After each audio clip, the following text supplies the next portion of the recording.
Baiklah, kita akan masuk di 6 prinsip silogisme. 6 prinsip silogisme. Maksudnya ini teman-teman, ini akan menjadi aturan dasar kita dalam membuat silogisme. Yang pertama, kita harus melihat dari segi konklusi bahwa silogisme itu kalau misalnya kita simpulkan, termnya itu harus yang ada di konklusi atau di kesimpulan itu termnya harus sudah ada di premis minor dan premis mayor.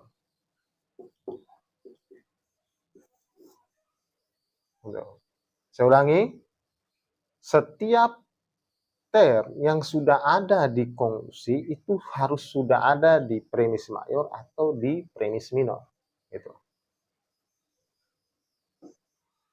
Kita langsung ke contoh aja lah. Contohnya gini, semua DPR itu dipilih oleh rakyat. Nah, Fahri Hamzah adalah DPR. Jokowi itu dipilih oleh rakyat. Nah, itu salah. Gitu. Karena tidak ada term Jokowi di premis minor dan premis mayor. Harusnya yang valid atau yang benar adalah Fahri Hamzah itu dipilih oleh rakyat. Gitu. Itu yang pertama. Yang kedua, jika premisnya itu, premis mayor dan minornya itu ada yang universal dan partikulir, maka konklusinya harus partikulir.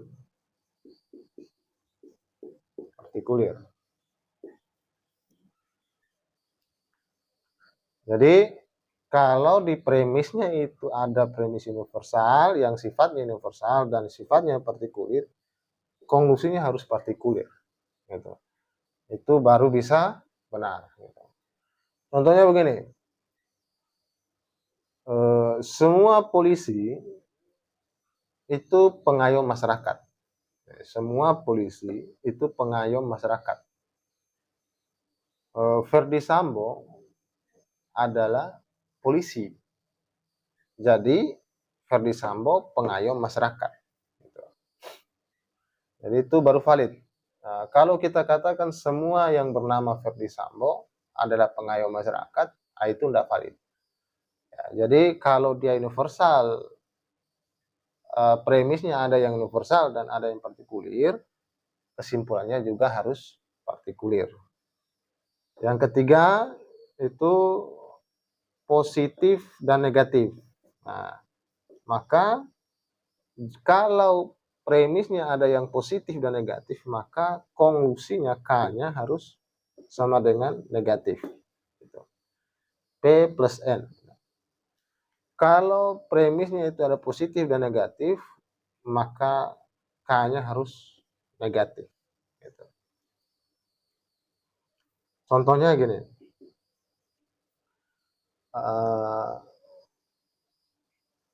semua DPR itu tidak setuju harga BBM naik. Semua DPR itu tidak setuju harga BBM naik. Fahri Hamzah adalah DPR. Nah, itu kan positif itu. Kalau yang tadi semua DPR tidak setuju harga BBM naik, itu negatif. Nah, rumusnya harus negatif itu. Berarti kita harus konklusi harus negatif. Berarti Fahri Hamzah tidak setuju BBM naik, harga BBM naik. Itu negatif. Nah, terus yang keempat, teman-teman, kalau dia premisnya itu universal, sifatnya universal, baik yang mayor dan minor, maka konklusinya sama dengan K-nya harus juga universal. K sama dengan universal. Kalau premis mayor dan premis minornya itu universal, maka konklusinya juga harus universal. Contohnya apa ini? Kita cari contoh. Semua anjing itu bergigi taring, gitu, misalnya gitu. Semua anjing itu bergigi taring. Nah, setiap yang bergigi taring pemakan daging. Nah, setiap yang bergigi taring pemakan daging. Maka kesimpulannya apa? Semua anjing pemakan daging, gitu. Jadi kalau universal, semuanya harus universal. Gitu. Yang kelima, ini yang nanti tidak ada kesimpulannya ya. Contohnya apa itu? N negatif plus negatif sama dengan min konklusi. Maksudnya rumusnya kalau negatif itu ketemu dengan proposisi premis yang negatif, nah itu tidak akan mendapatkan kesimpulan. Gitu. Contohnya semua anggota komunis itu anti atau bukan warga negara yang baik. Semua anggota komunis itu bukan warga negara yang baik. Nah, Jokowi adalah warga negara yang tidak baik. Gitu. Itu negatif. Yang pertama tadi negatif, yang kedua negatif. Terus apa kesimpulannya? Jokowi adalah anggota komunis. Nah, itu. Jadi itu tidak valid. Jadi tidak bisa melahirkan kesimpulan yang valid kalau premisnya itu sama-sama negatif. Gitu. Yang keenam, teman-teman, partikulir plus partikulir, nah itu sama-sama partikulir. Nah, tidak bisa juga melahirkan konklusi atau min konklusi. Jadi tidak akan mendapatkan kesimpulan kalau premisnya itu sama-sama partikulir. Contohnya, misalnya gini, di kehidupan kita sehari-hari ini, Pak ya.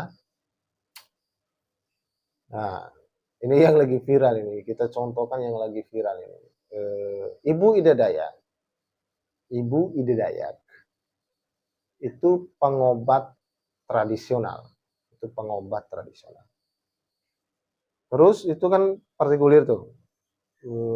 Terus Ibu Ida Dayak suka makan telur.